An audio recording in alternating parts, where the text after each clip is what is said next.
Okay, so this is a little different than what I usually do, but I've been paying attention to this George Janko and Logan Paul situation, and it's crazy. George Janko recently just exposed Logan, went off on the man. The whole world's coming for Logan now. Well, Logan just responded, and check this out. I had to start my own show because we're not making money on the show, and I'm getting pushed out. You made money on the show. I can show you my books. I was spending 10 G's a month being on the show. All right, let's talk about this. Obviously, I wasn't on the podcast to represent myself, so I'd like to clarify a few things that were said. As well as having his own credit card, all expenses related to the show were paid for, including all travel and lodging. Obviously, George's total reimbursement came out to $20,000, 317 cents. I'd love to see any books that show otherwise. Spending $120,000 a year to be on a show is a little confusing. This is a guy who's sending us screenshots of $11 million a week that he's making. This statement is so crazy that it's almost laughable. That would mean I'm making $572 million a year. I'm nowhere near that. What happened was Prime had a very successful month. I think we did like 60 to 70 million, and I sent it to our group chat because I was proud of the business. I was stoked to show the boys, and I think George maybe misinterpreted that as like my personal income. The show hit rock bottom, and we weren't getting paid. I was getting paid $5,000 a month. But you did make a sizable amount of money on the show. And by the way, Say, always grateful.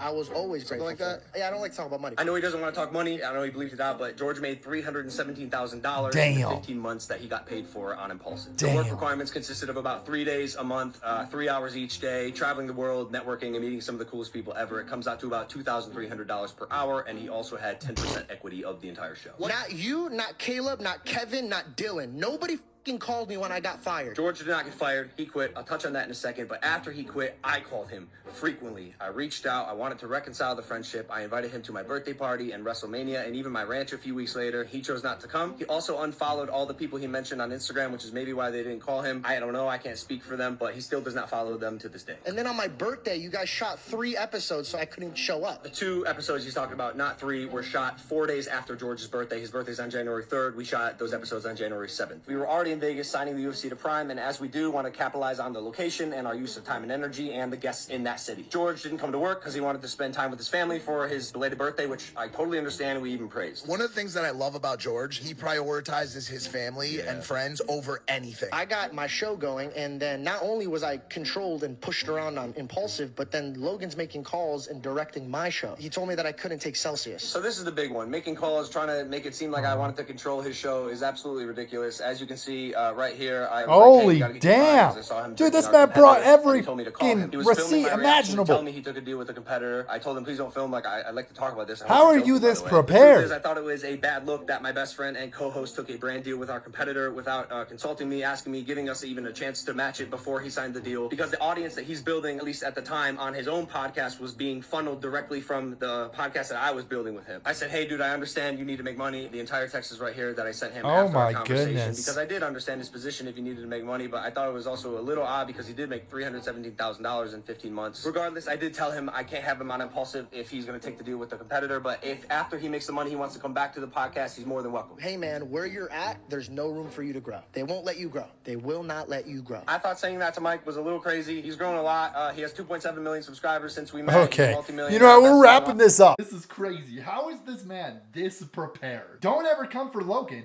This man, 10 hours, he got receipts from 2002. This man got receipts from the time he was born. He probably got the receipts for the first bottle he ever received from his mother. Let me know in the comments whose side you guys are on. Personally, I think Logan definitely helped George's career a lot without a question. But I also feel for George as well. I don't know, man.